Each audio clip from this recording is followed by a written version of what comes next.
Gaming has become one of the most influential hobbies to do for many people. While some view it as just a fun thing to do occasionally, others get very immersed and build a connection with the characters and worlds games create. But think for a second, if we didn't have games, life would be very different than we know it today. If there was one game we can appreciate for having created a new medium of entertainment, it is Pong. Originally created in 1972 by Alan Alcorn and published by Atari, Pong is a multiplayer tennis simulation. To many, it is considered one of the first video games ever made, if not the first. It was a commercial success and began the market for the arcade scene that is still relevant today, though its popularity has gone down significantly due to the popularity of consoles, mobile phone games, and the internet. However, one cannot deny the importance that Pong has, and it will forever have a legacy as one of the most influential games ever made. Notice how I said it was influential, because like many other games of its era, it is not one of the most impressive or stunning games of today. The graphics are very simple by the standards of today, no HD or 4K quality video here.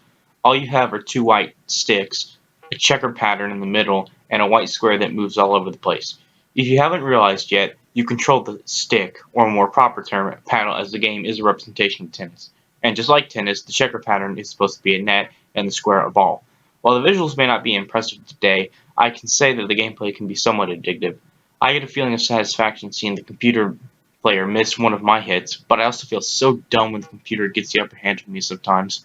When you score on your opponent, the number meter closest to you goes up by 1, and the same can be said for your opponent.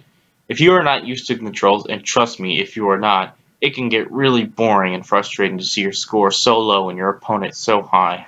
Speaking of controls, there are only two ways to move, up and down. While it might be awkward using these controls on a D-pad or an analog stick, I must say it's very comfortable to use it on a keyboard, but the best way to play Pong is with paddle controllers, which is what the game was designed around. As I said before, Pong was a big success for Atari and allowed them to create more successful games like Breakout and Asteroids. And just like those games, it was ported to Atari's first home console, the Atari 2600, where it got colors added. But I'd say the controls got worse, but that is probably because I'm using the original joystick.